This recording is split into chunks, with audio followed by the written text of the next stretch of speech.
Hey, everybody, welcome to the Way Wednesdays Virtual Midrash, a virtual interactive midrash with the Way congregation. Okay, what is a midrash? Well, it's a study.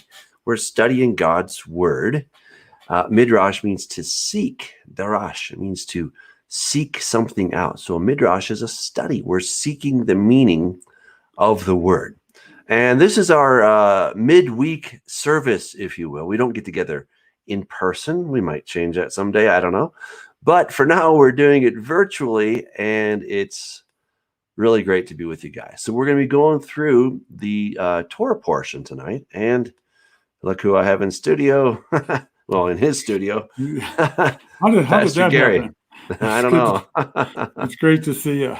Yeah, man. Hey.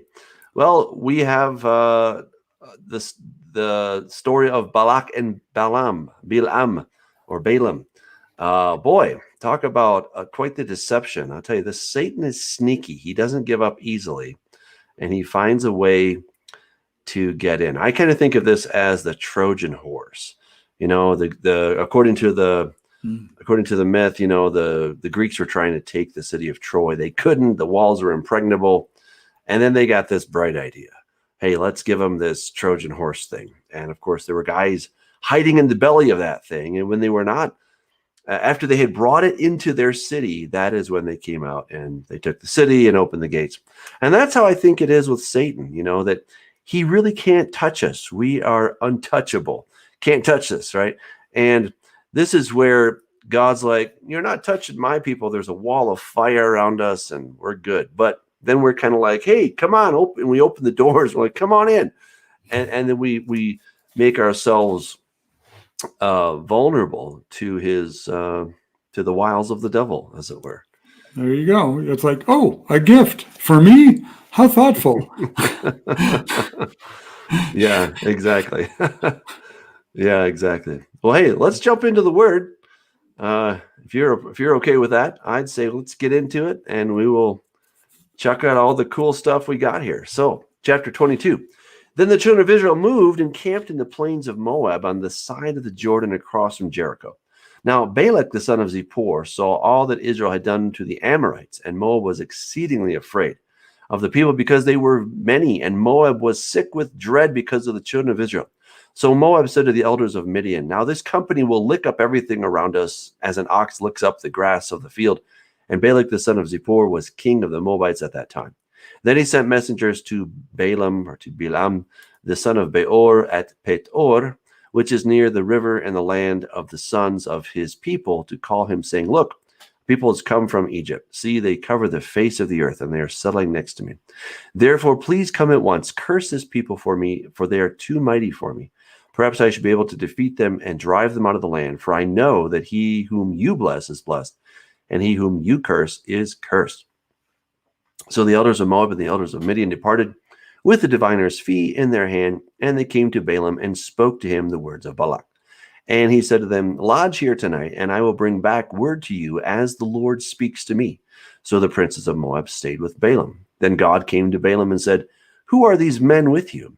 So Balaam said to God, Balak, the son of Zippor, the king of Moab, has sent to me, saying, look, a people has come out of Egypt, and they cover the face of the earth. Come now, curse them for me.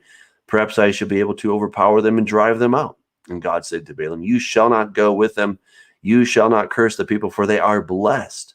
So Balaam rose in the morning and said to the princes of Balak, go back to your land, for the Lord has refused to give me permission to go with you. And the princes of Moab rose and went to Balak and said, Balaam refuses to come with us. Then Balak again sent princes, more numerous and more honorable than they. And they came to Balaam and said to him, thus says Balak the son of Zippor, please let nothing hinder you from coming to me. For I will certainly honor you greatly, and I will do whatever that you say to me. Therefore, please come, curse his people for me. Then Balaam answered and said to the servants of Balak, though Balak were to give me his house full of silver and gold, I could not go beyond the word of the Lord my God to do less or more. Now, therefore, please, you also stay here tonight, that I may know what more the Lord will say to me. And God came to Balaam at night and said to him, if the men come to call you, rise and go with them. But only the word which I speak to you, that you do. So Balaam rose in the morning, saddled his donkey, and went with the princes of Moab. Then God's anger was aroused because he went, and the angel of the Lord took his stand in the way as an adversary against him. And he was riding on his donkey, and his 2 servants were with him. Now the donkey saw the angel of the Lord standing in the way with his drawn sword in his hand, and the donkey turned aside out of the way and went into the field. So Balak struck the donkey to turn her back onto the road. Then the angel of the Lord stood in a narrow path between the vineyards with a wall on this side and a wall on that side. And when the donkey saw the angel of the Lord, she pushed herself against the wall and crushed Balaam's foot against the wall. So he struck her again. Then the angel of the Lord went further and stood in a narrow place where there was no way to turn either to the right hand or to the left.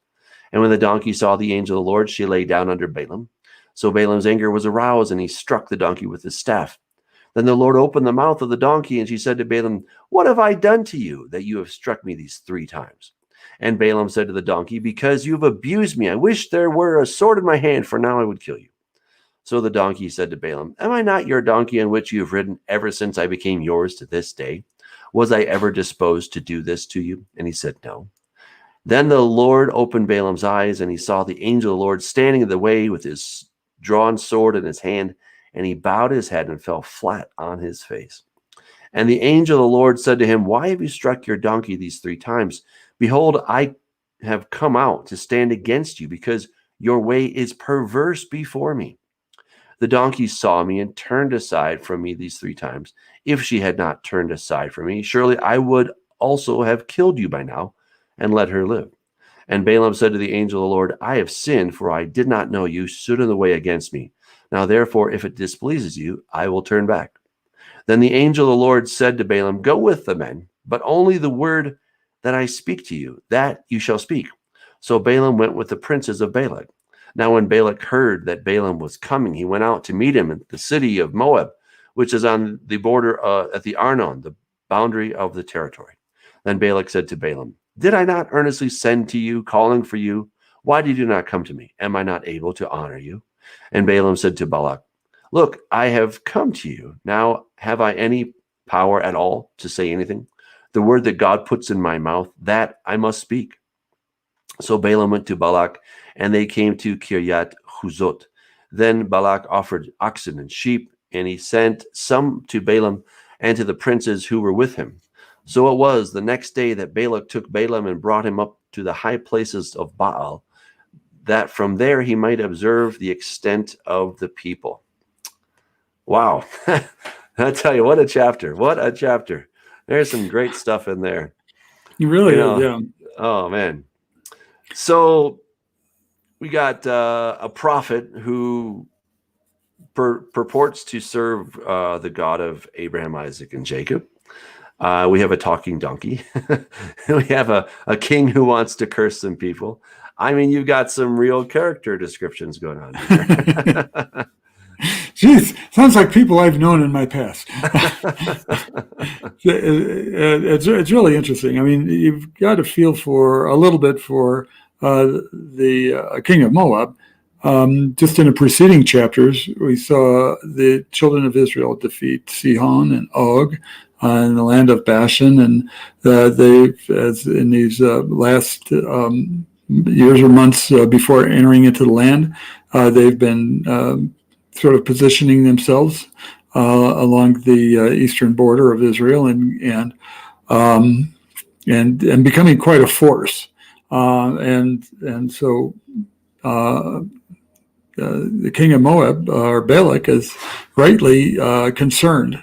It's interesting, though, because his concern is sort of rooted in a selfish motive. It's like they're going to take the grass, they're going to drink the water. And if he would have talked to his buddy, the king of Edom, I think it was one of the Edomites that, Moses said, look, we just want to pass through the land. We just want to get through here. We'll pay for the water. We'll pay for anything we eat. We'll pay for anything. We just want to pass through. And of course, that didn't work out so well. And the other kings weren't quite as generous either. But so a lot of this, our reactions are born out of fear and unfounded fear. And it's just kind of interesting to see how that works. And so it appears that they don't have an army strong enough to defeat the Israelites. So what do? They go and say, okay, we'll fight fire with fire. Okay, this is, maybe they recognize this as a spiritual battle. That's an interesting aspect. It's also interesting that we know God will not allow Israel to take the land of Moab because that had been given to Lot and to his sons, right? So Moab from the father, right? So this is one of the two children that he had, and these are another people from that. So this land was already, in a sense, sacred from God's perspective. They weren't going to invade it or do anything to it. So I think it's a great point that, they should have done more intel to say, hey, are they going to try to take our land, or, what's going on here, right? Maybe they could have sent a contingency to speak with the Israelites, but of course they didn't do that. Right. The other interesting thing that I picked up on is the first time that they approached Balaam was that Balak said, take the diviner's fee. So we know that Balaam was a prophet of sorts. He definitely had this connection with God, which is really kind of hard to understand or wrap our heads around. But it seems like Balak knew him as a diviner or a soothsayer, or somebody who had some supernatural tendencies that weren't necessarily godly. So I'm not sure. Balaam seems to have multiple interests at hand that are not altogether very pure. Yeah, it's interesting. He clearly has a relationship with the God of Abraham, Isaac, and Jacob. Whether that's an exclusive one is another question, right? So as you're saying, like, they seem to think that he's the man, right? That he has the power to do stuff. And the word there in Hebrew is kesamim, which is kesem is like magic. So, he's some kind of a, maybe not a magician, but not a good guy, a wizard, somebody who's into let's go with kind of a witch. It's related to a witch, Yeah. So he was definitely into the occult, but still God spoke to him. And that's really an interesting aspect. I don't know, Doug, do you see that anywhere else in the Bible where you see where there's this connection with God, and yet but the people themselves are kind of rooted in ulterior motives or more occult activity? Well, I mean, it's interesting that the Moabites and the Midianites seem to be, there's some relationship between them, of course. And we know that Moses' own family seems to be from Midian, right? Right. So that raises interesting questions, like, why is that? Maybe not everybody was kind of created equal, if you will. Maybe they didn't all see everything the same way. But we have Simon the Magus, right? He was the guy in the book of Acts who saw the power of God, and he purportedly put his trust in the Lord. But then he's like, okay, how do I get this power, right? So that I can make money off this. And Peter had a word for him, a very stern rebuke for him. And I think it's also interesting that, first of all, God is not exclusive. It's not that he only talks to a certain amount of kind of people, right?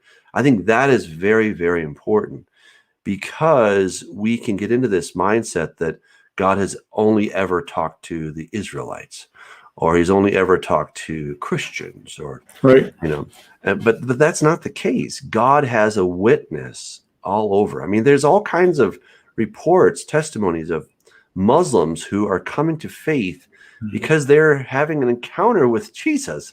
Like Jesus is showing up in some kind of a vision or something, maybe it's not even a vision. Maybe he's showing up and they can see him. I don't know.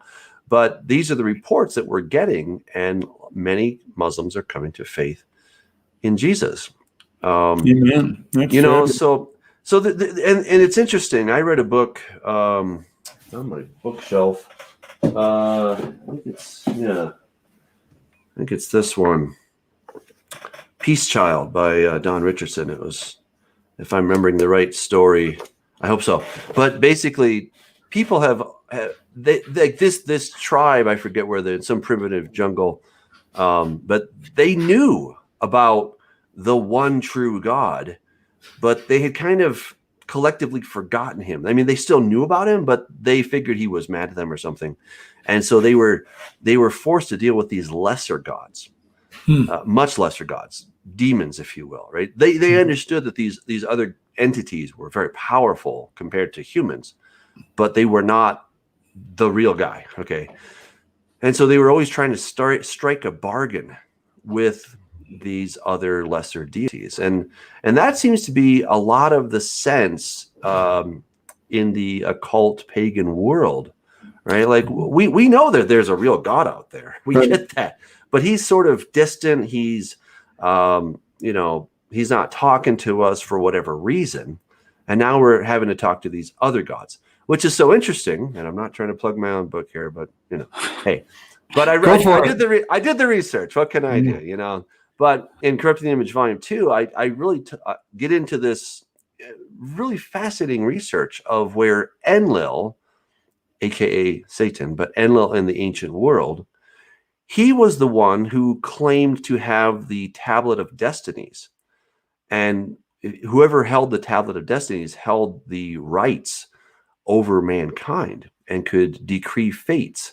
He did not claim to be the creator God. He simply said, look, I'm not the creator, but now I have the Tablet of Destinies, and that gives me the authority to decree fates over mankind. And so this was well understood that people knew they were not worshiping the creator. They knew there was a creator, but this other deity, this other entity, was some little bit lesser individual, but with lots of authority. And so therefore they went to him. So we're in that same time era, right? Anything before the cross means that Satan had held the keys to planet Earth, right? So Balaam seems to be, he's somebody who can contact the other side. He can make contact with the gods. He's a diviner of sorts, and he's in contact with the one true God, which is really interesting. But his allegiance to that one true God doesn't seem too strong. This is just like, Elijah's servant, right? Or was it Elisha's servant? When Naaman came, and he wanted to be healed, and he was healed, of course. He's like, what can I pay you? And he says, don't pay me anything. And then Elisha's servant went after him. He says, actually, my master changed his mind, and we'll take all that money and those clothes and all this stuff. And that's when he became leprous because of what he did, because greed, coveting came into play. And that is what Balaam is after. He's into greed and coveting. Right. That's what's going to sink his boat. Otherwise, he could have been a man used by God. Right. But instead, he kept seeing all that shiny gold, and he was like, ooh, I want that. And that was truly his downfall. Yeah. I heard an interesting study, and this is, maybe a couple of years ago. And it had to do with the call that God had onto Balaam. And it was based on a Hebrew word, and you would know this much better than I. I think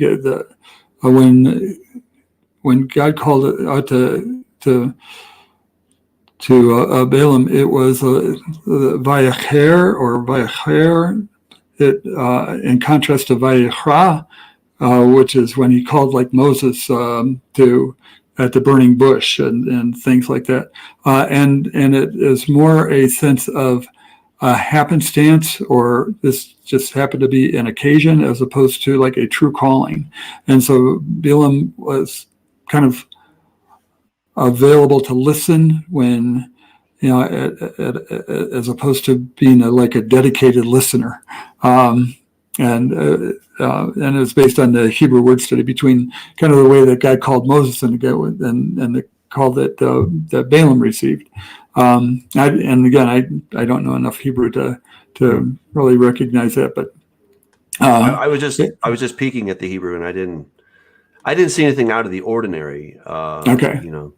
Vayavo Elohim el Vilam Laila Vayomer, right? So Vayomer is and he said. So that seems to be typical. So I don't know that there could be something there. I'm just I'll have to see if I can find that old study. So anyway, but at any rate, it's clear that Balaam did definitely hear from God. What's God doing in saying no, yes, no? Is when did God become passive aggressive? Well, I agree with you. It does seem to be that he's like, don't go, but okay, you can go. Certainly, these are different times, right? So the first time he doesn't go, right? He says, don't go, and he doesn't go, right? I think we are in such a microwave society that we're thinking everything is going to happen within 5 seconds, next day shipping, right? I mean, this is not next day shipping.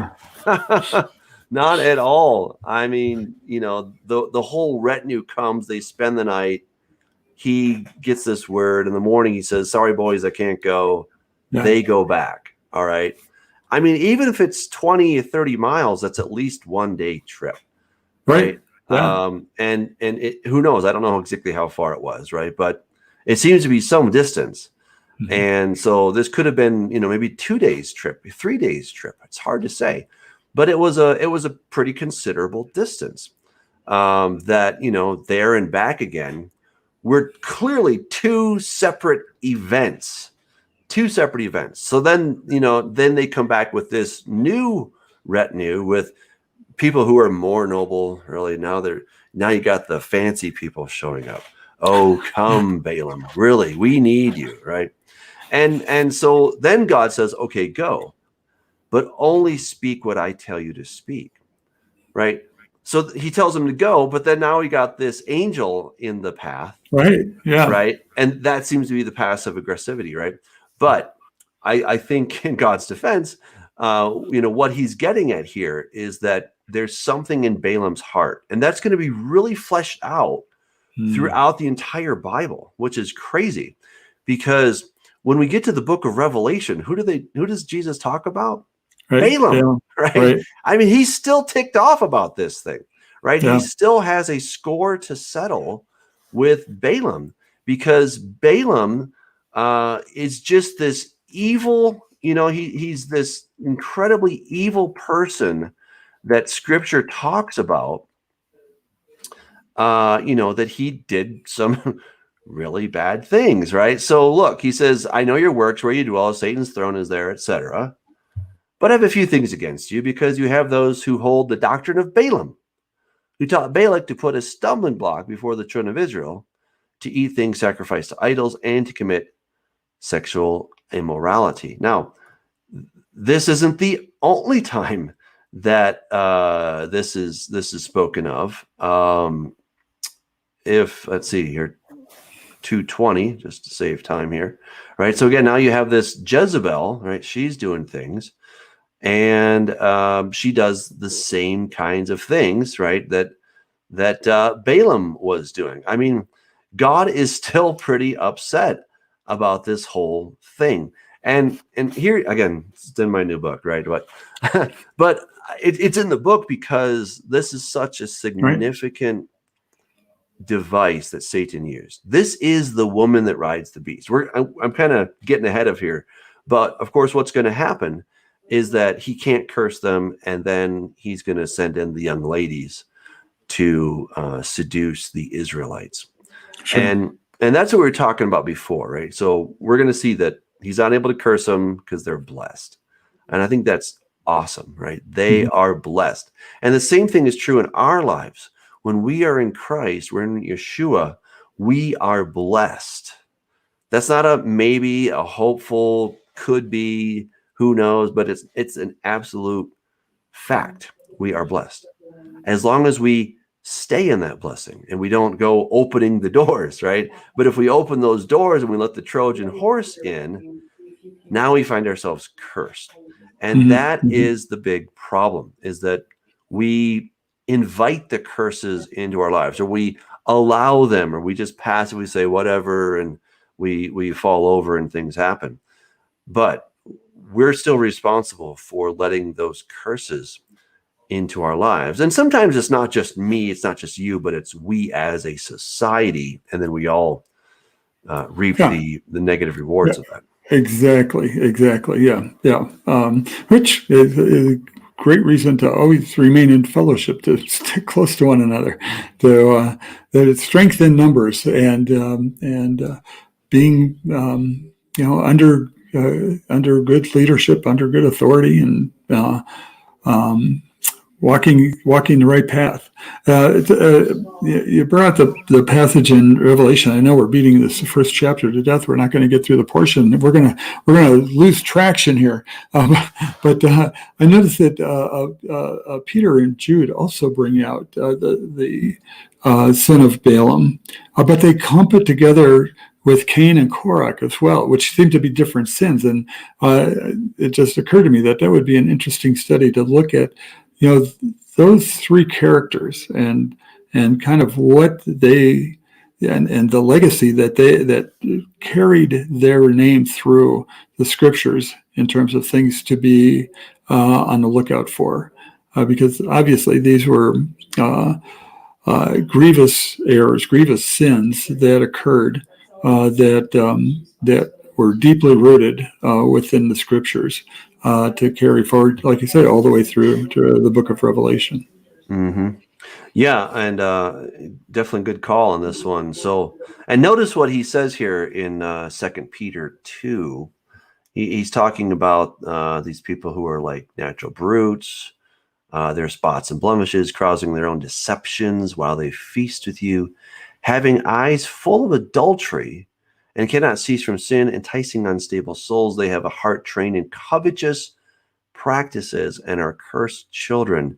They have forsaken the right way and gone astray, following the way of Balaam, the son of Beor, who loved the wages of unrighteousness, but he was rebuked for his iniquity. A dumb donkey, speaking with a man's voice, restrained the madness of the prophet. These are wells without water, clouds carried by tempest, for whom is reserved the blackness of darkness forever. Wow. I'll tell you, again, the Bible, God is still like, oh, that really gets me. Because here's the deal.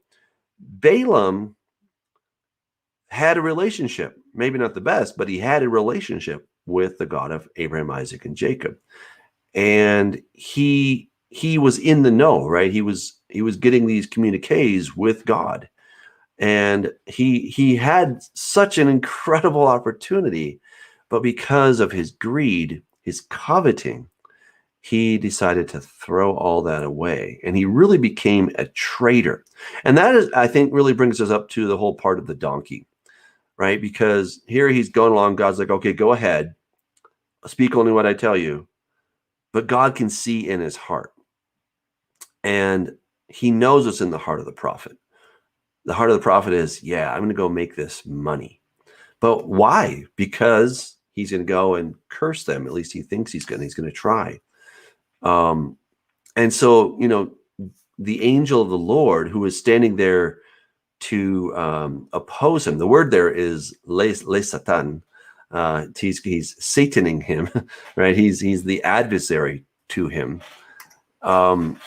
is saying, look, I know why you're going. I know what's in your heart. You're going to try to get these wages of iniquity. That's not going to happen, right? He's really putting this guy on high alert. And sadly, even though Balaam would not be able to curse them as he had planned, he still wants that money so badly that he's going to come up with a very clever scheme, which is to send in the young ladies to seduce the Israelites so that God becomes angry against them and curses them. Well, they curse themselves. And so they bring about God's wrath on themselves. That is what's so insidious about this. It's Right. so incredibly insidious. It's really one of Satan's greatest masterpieces, sadly. Yeah, and just the fact that it's brought out again in the book of Revelation, to me, speaks that that a very similar thing is going to come and deceive many in the last days. And we certainly need to be aware that something like that could happen, and be aware that there is a seduction afoot. And how is it going to appear? We don't know, but the only way that we'll be able to avoid the seduction is to walk faithfully with God and stay on his path and be able to test things that come in our path, so that we can test, is this from God or is this from the adversary? And the only way we know that is by knowing the things of God really well, because the other stuff really looks enticing. And of course it tugs at our, the sensory aspects of our flesh, which is difficult to battle at times. Well said. I think we need to talk about the donkey just a little bit, because this is one of those places where people can often scoff at the Bible and say, "Oh, that's such a stupid book. I don't believe in donkeys." Now I've had 3 donkeys, and Tell me. I swear I could understand what they were thinking. And usually it was like, I want food, I want to be cloned, I want to all cleaned out. They communicated pretty well. That's funny. Well, there's a woman who taught her dog how to talk. She got a bunch of push buttons, right? And the dog could say, outside, play, I saw that. Yeah, that's amazing. Potty, And so I think the dog has a vocab of 200 and some words, right? Which is really amazing. And once the dog kind of got fluent in these things, then it started doing different things, right? Like apparently, the man of the house was upstairs, and then the dog came down and said, "Potty, play," right? Or something like that. And the woman's like, "Huh?" And apparently the man, he passed gas or farted upstairs. And so the dog understood this. Right. So the dog was like, it was like play, potty or something like that. But it understood, right? And it was using the vocab it had to express this.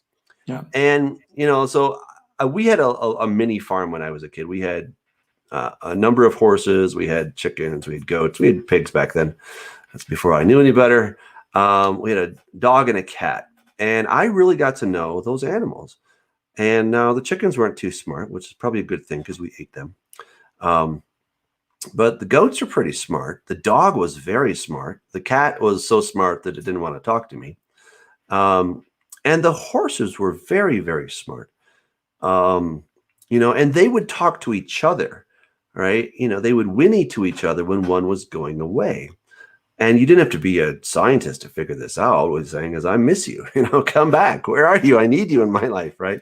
There's, the time they would kind of let you know that they're hungry. And certainly if you ever had a cat, that they will let you know they're talking to you. They're saying things, right? It doesn't mean that they're all thinking like Einstein, right? But they're having thoughts. And, the more that we, humans and scientists have studied like dolphins, like they're incredibly intelligent. Gorillas, apes, right? Monkeys, they're able to communicate a lot. They can learn a lot of sign language, right? So typically, aside from parrots, right? I don't know if there's any other animals besides parrots that can actually have that gift of human speech. But they all have a voice. They all can talk, and even the parrots aren't so dumb, right? I mean, they're not just saying random things, but sometimes they're kind of spot on, So I think we have assumed that all animals are stupid, but they're not stupid, and so I don't think it's at all implausible or it's somehow crazy or ludicrous to think that God could, for a short time, give this animal the gift of human speech, right? So it has thoughts. They're not necessarily deep, but they are thoughts. They're thinking things, and then it's able to speak to this man. And, what do we learn? Well, a donkey can count to at least 3, So that's interesting. A donkey has a memory of, hey, I've never done this to you, right?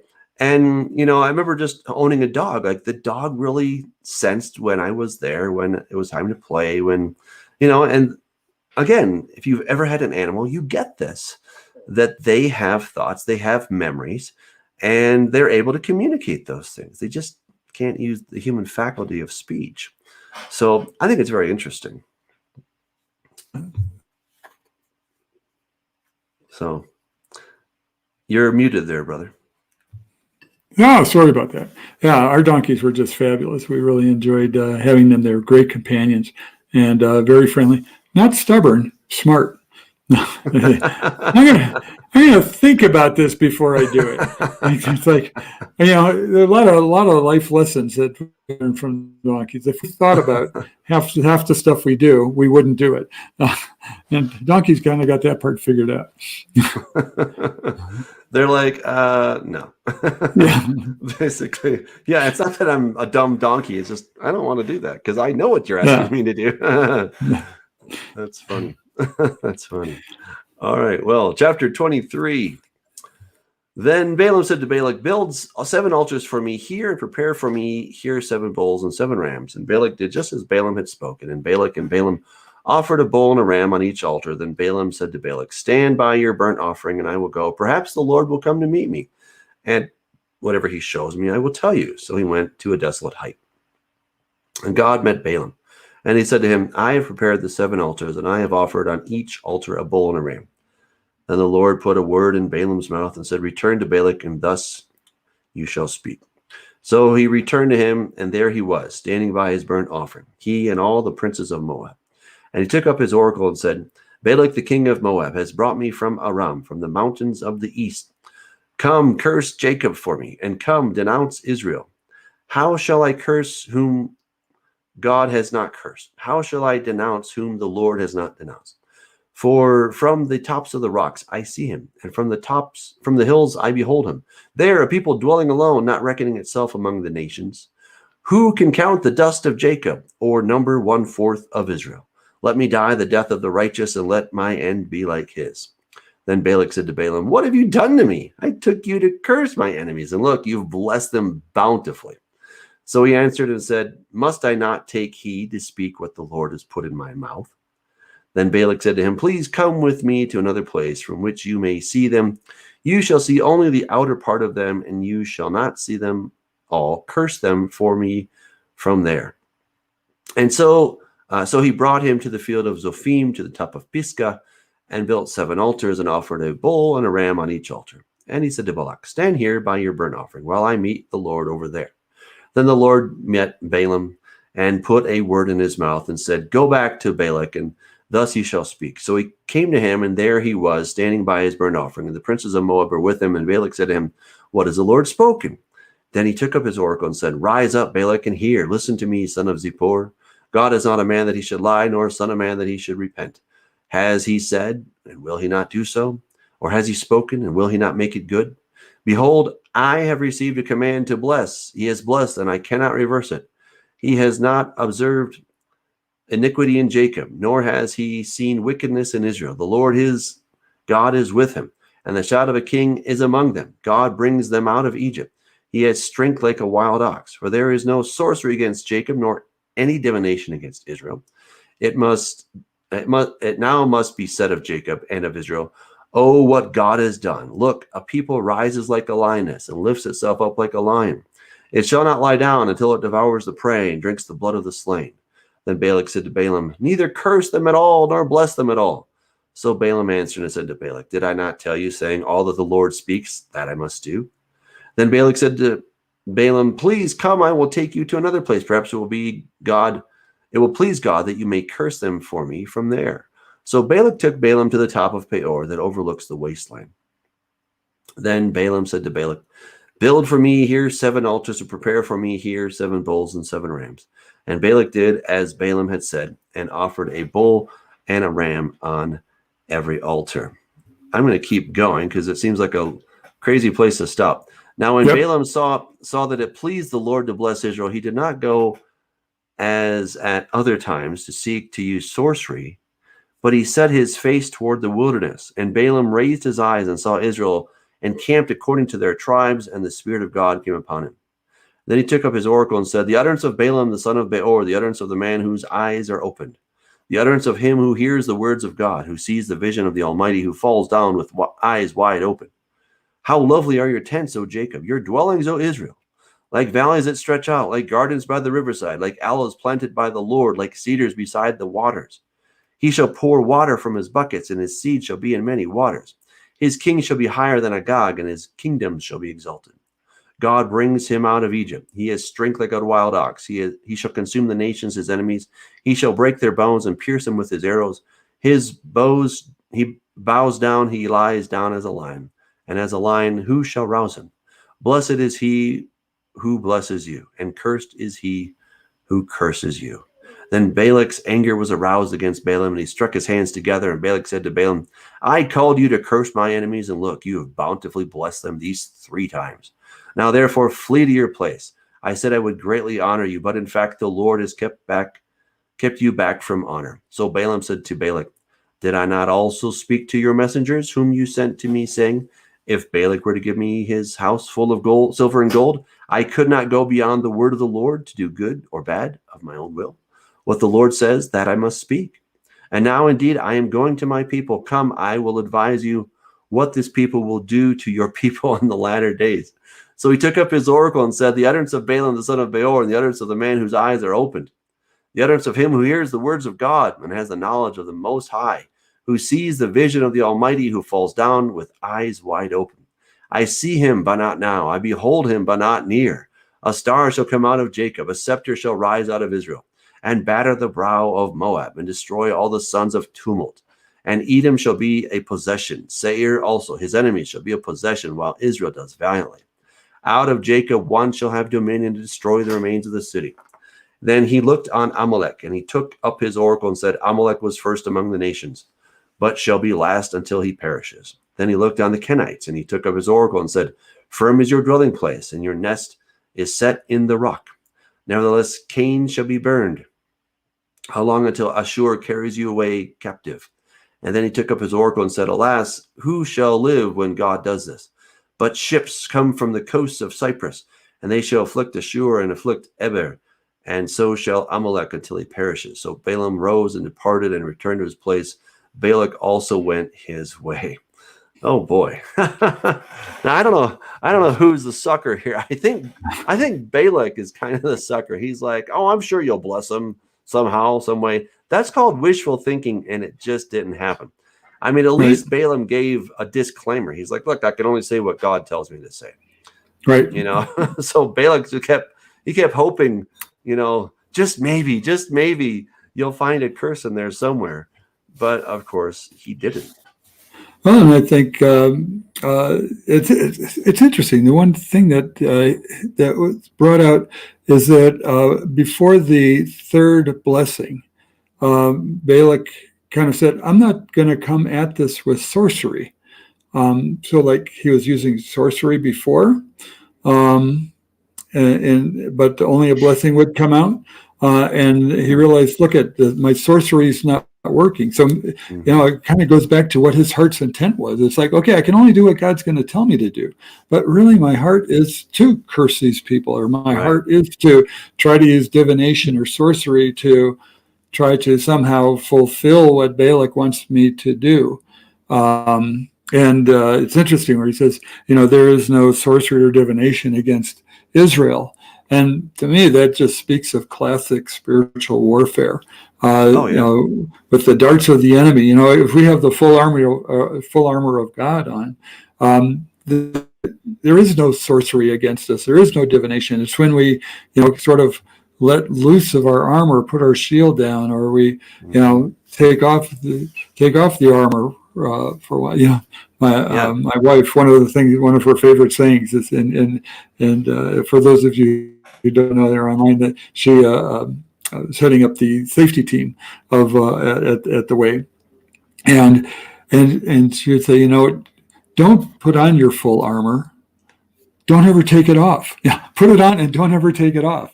And that's so true because, when if we say, okay, but the day's done and I'm going to take off my armor, I'm going to go to sleep. Who knows what's going to enter into your mind as you're sleeping and dreaming and things.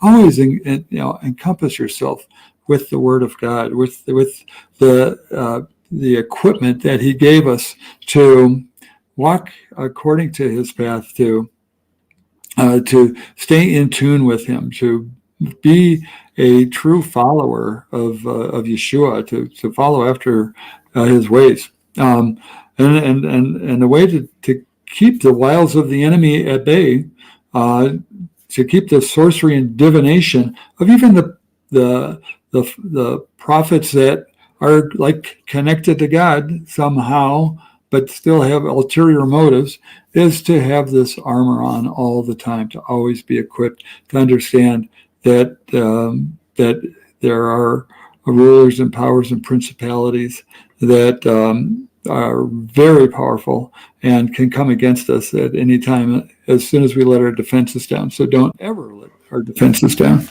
Well said. And what's so interesting about Balaam is that here he's kind of a hostile witness, if you will, and that's one of the strongest testimonies you can get, is when your enemy says something true about you. Okay, against their desires, right? But they say it because within the scope of the situation, they have to say the truth in that sense. And so a hostile witness is really, at least in my studies, that is considered the greatest source you can have, is when the people that hate you say something good about you, right? Because they don't want to say it. And what's interesting here is Balaam, excuse me. Clearly he's in it for the money. He would like to curse Israel if he could, but he can't. And so he's getting these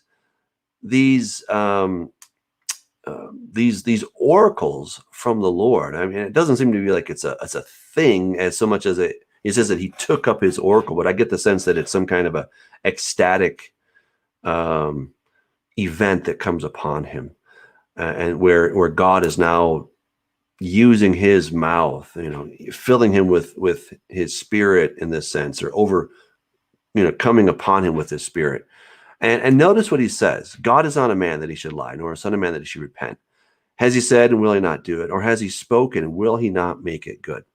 And I think that is so incredibly powerful, right? I mean, some of the most profound things about God and how he's going to bless Israel are found right in this passage here, in these prophecies of Balaam, the guy who really was trying to curse him. And I think that's one of the reasons that God's like, okay, go ahead, but only speak what I say. Because God's like, okay, they're going to try to use this against you, but I'm going to use it for good, right? The weapon may be forged, the weapon may be formed against you, but God will use it for good, right? All things work out together for good to those who love God and are called according to his purpose. I mean, we see the same themes throughout the entire gambit of Scripture. Nothing changes here. It's so beautiful. It's interesting that even his words, Balaam's words, are used in the Shabbat liturgy, in the traditional synagogue. Matovu, Ohaleka Yaakov, Mishkenoteka, Israel, right? How goodly are your tents, O Jacob, your dwelling places, O Israel. And to have these words from this guy appear at your Shabbat liturgy, week in, week out, really is. I like that statement about the hostile witness. It's like, okay, this guy hates us, but he can't curse us. And that's just the power of God. Yeah. And I also think this passage brings out something that Satan knows to be true. God cannot lie. When we talk about, God can do all things, well, it's true, except there's one thing he can't do. One thing: he cannot lie. Right? He's all powerful, but he cannot lie. So don't let anybody try to get you into that trap, right? Is there anything God can't do? Let's say yes, actually. He cannot lie.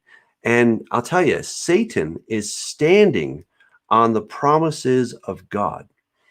That is his leverage. That's how you beat an all-powerful opponent. is this all-powerful opponent is also completely righteous and true and just and cannot lie, right? He's not a man that he should lie, nor a son of man that he should repent, that is to undo what he had said. Has he said, and will he not do it? Or has he spoken, and will he not make it good? Right? And again, this is what Satan is standing on, right? So if God says it, Satan's like, God said it, I believe it, that settles it, right? Settles it. And so there you go. So, God's like, look, in the day that you eat of this tree, you will die. Satan's like, God said he cannot go back on that. And sometimes, somehow within some, some streams of Christianity, there's this weird idea that, God can just willy-nilly break his commandments whenever he feels like it. Well, he's God. He can do anything. He doesn't keep his own laws. Bah humbug, I say to that. God has to keep his own laws. Otherwise, he's no better than Satan. And Satan is counting on God doing what he said and standing by it. And if Satan is standing on that, then we will stand on that too. And just as a test of this theory, how do I know this absolutely to be true? That God cannot just say, whatever, I'm God. I can just sweep it under the rug. Jesus asked him, Father, is there any other way? The answer, no, there's no other way. And I'll tell you, Jesus would have liked it at that moment because he knew it was coming. So there was no other way other than for him to drink of that cup of God's wrath to pay the penalty for our sins. And so God will always be just. He will always do what he said. But I just kind of get a kick out of this, how, Balak's like, okay, just go home. And then he's like, oh, actually, I got one more for you. So, here's a little bonus prophecy. I know you're not even asking for this one, but tell you what, I'll just give it to you anyway. Right. And this is beautiful because, here in 24:17, we're getting a sense of the primacy of Judah on the one hand, but then we're also getting something that's coming beyond that, right? That this was going to be talking about the Mashiach, right? I see him, but not now. I behold him, but not near. A star shall come out of Jacob. A scepter shall rise out of Israel and batter the brow of Moab and destroy all the sons of tumult.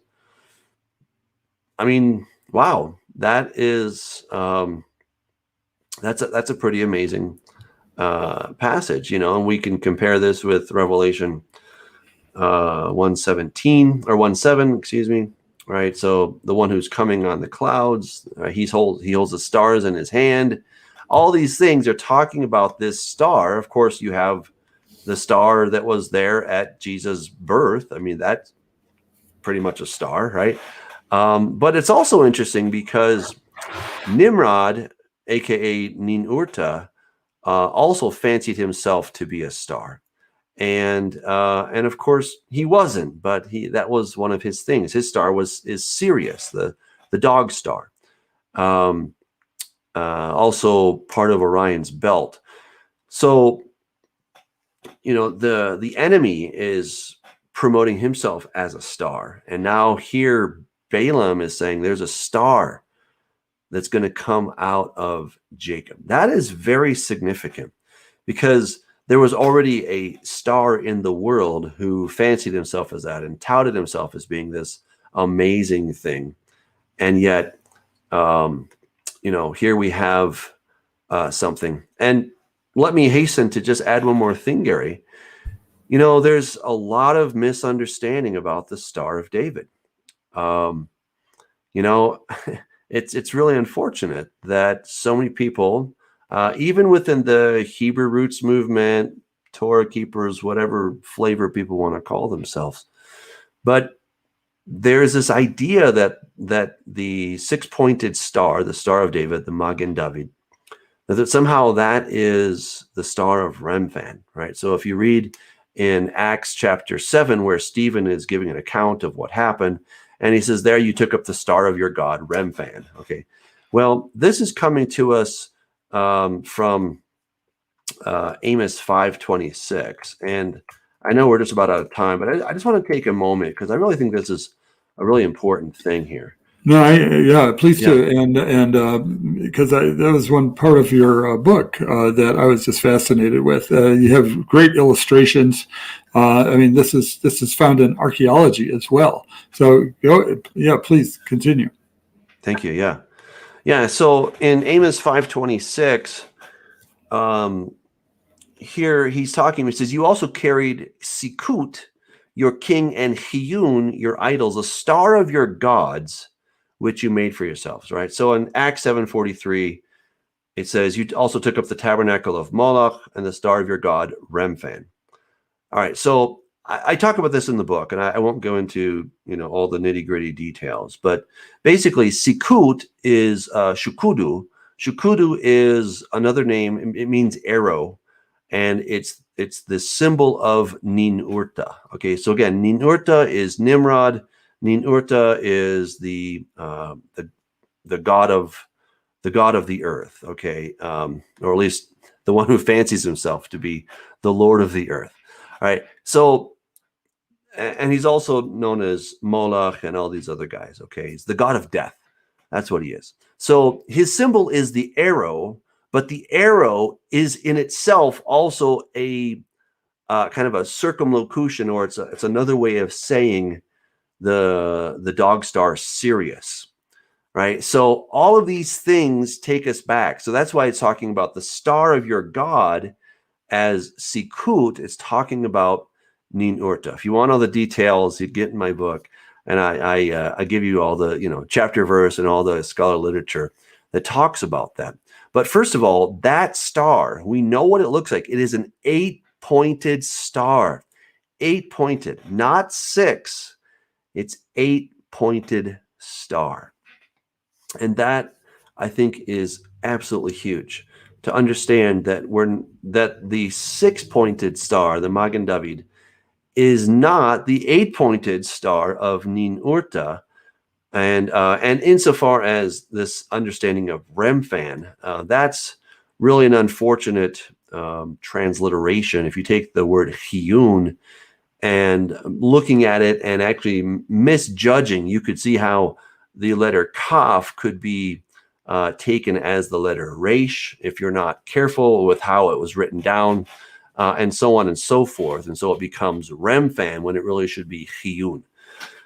So that's essentially what happened to that word. So there is no God Remphan. Doesn't exist. Not out there.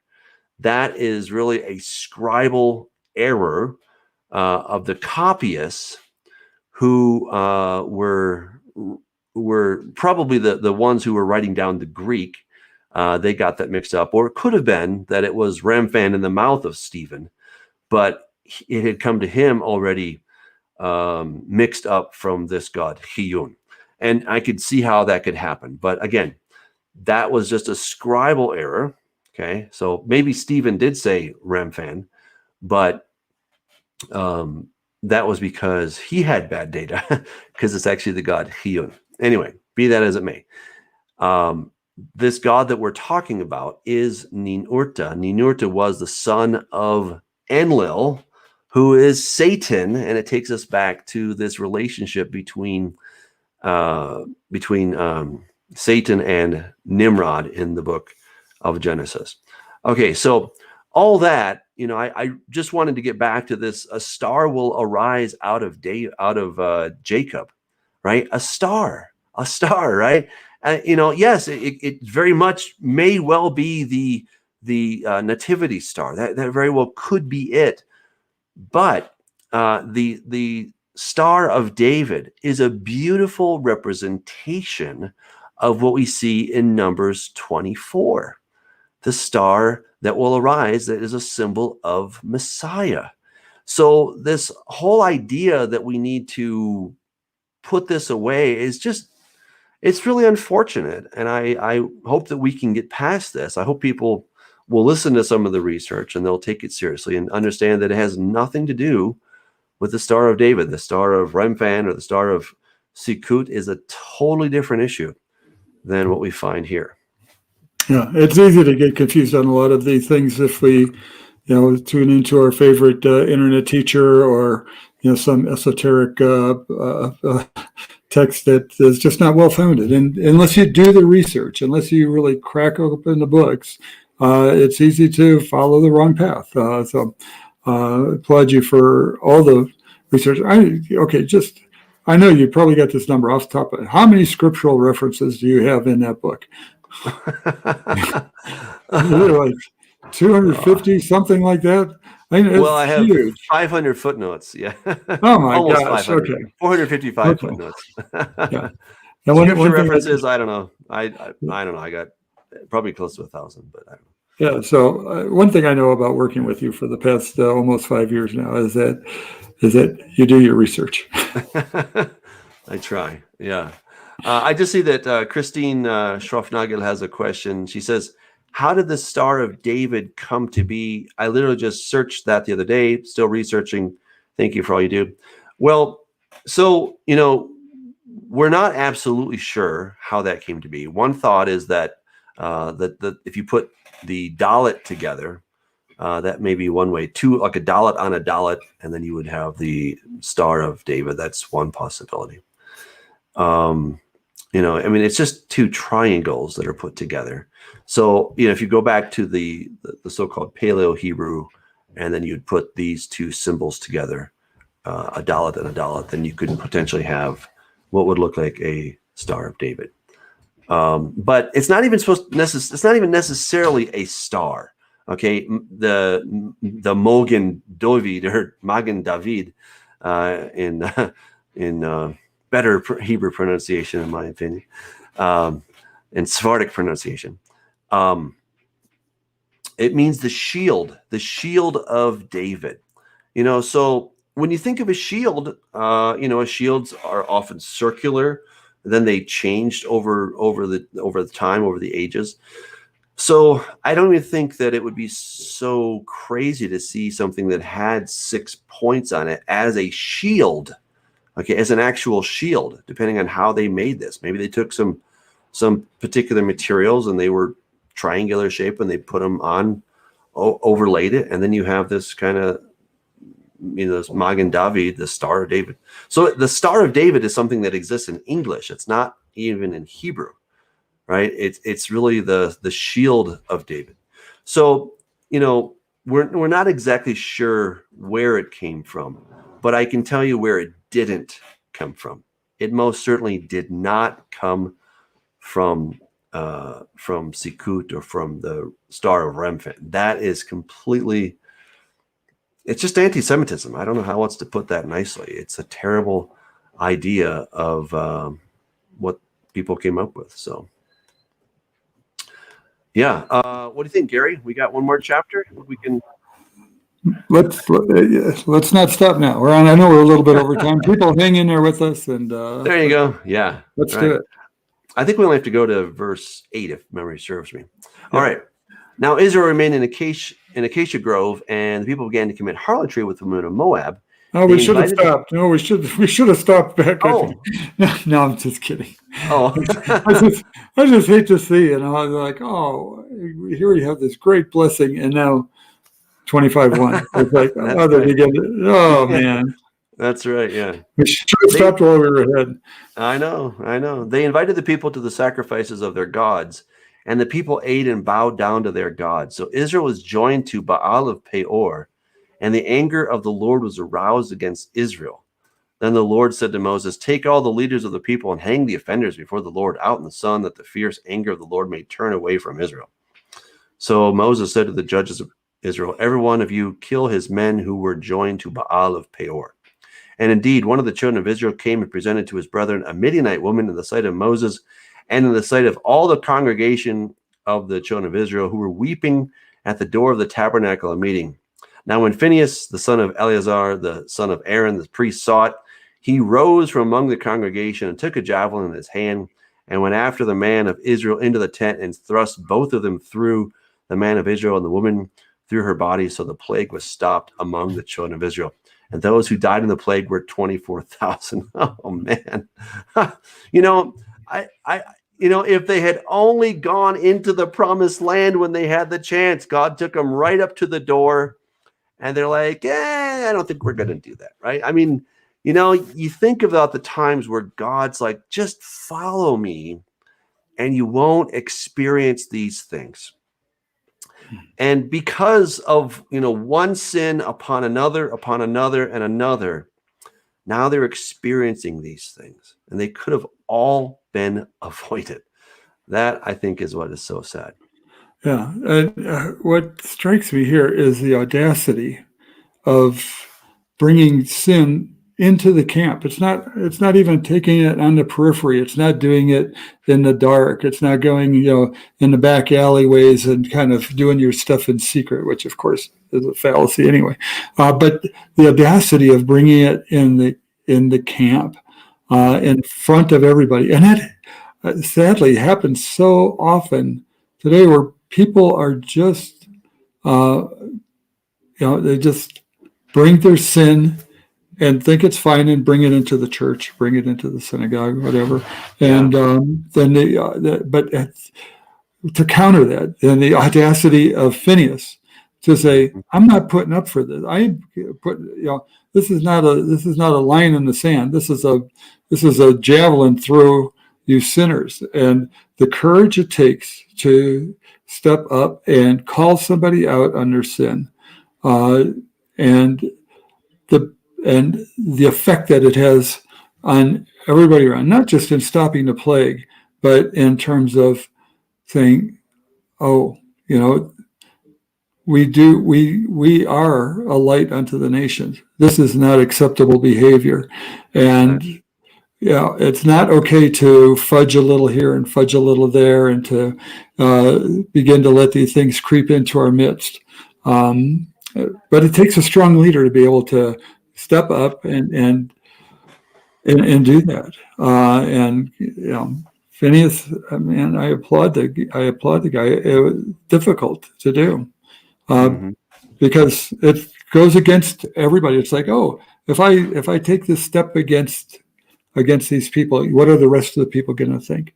Obviously a lot of people have bought into this, and it's a really popular movement. And we've seen, phases like this come in and out of the church over the decades, where it's like, it's more permissible, and then there's a reformation, or there's a call to repentance, there's a revival, and it sort of corrects itself until it sort of slips again.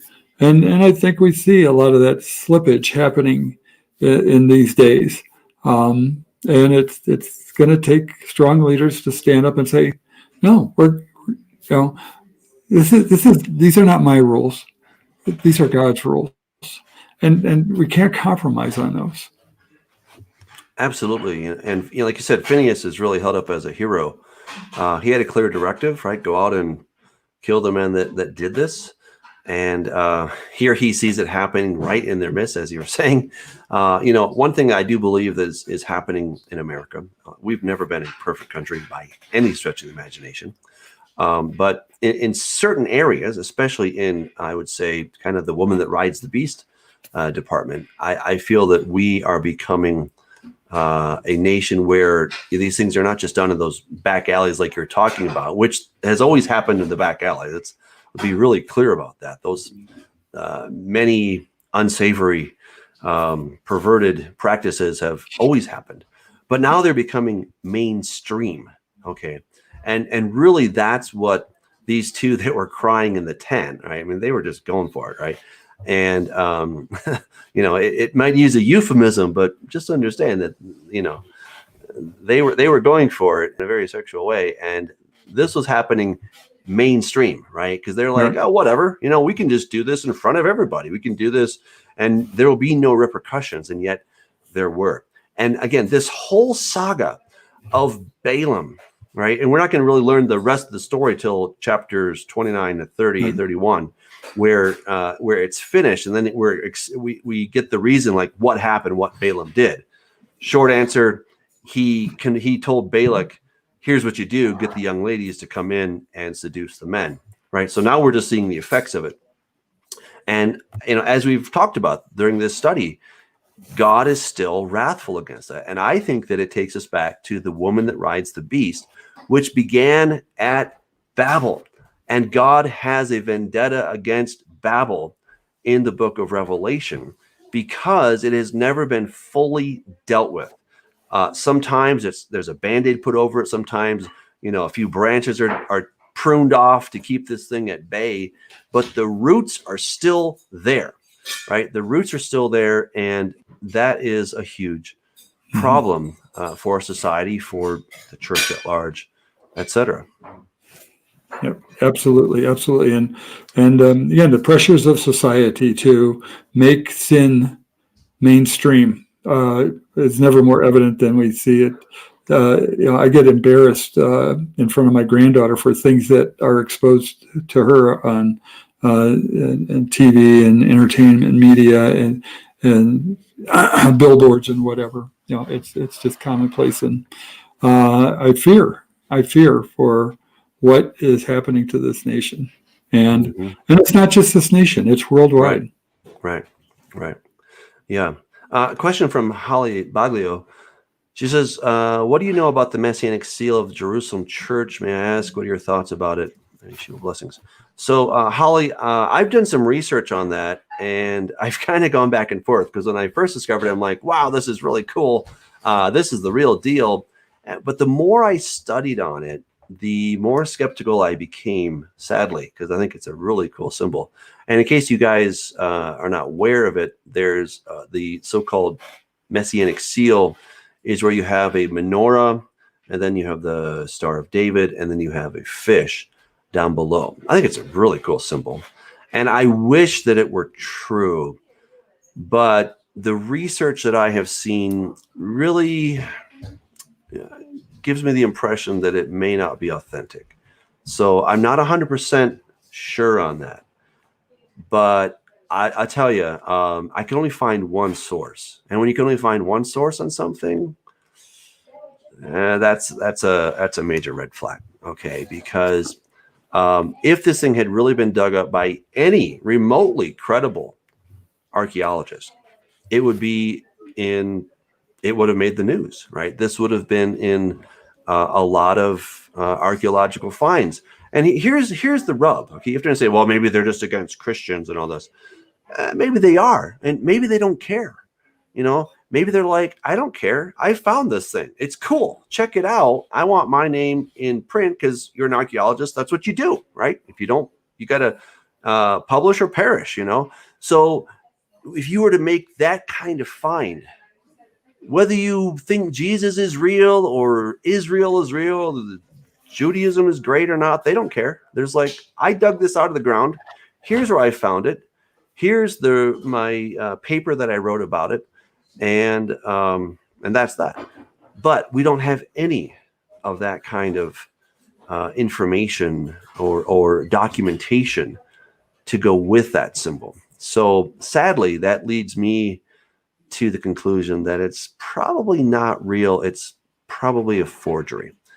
So I'm bummed because I think it's a cool symbol, but if it's not real, then it's not a cool symbol. So that's the bottom line, right?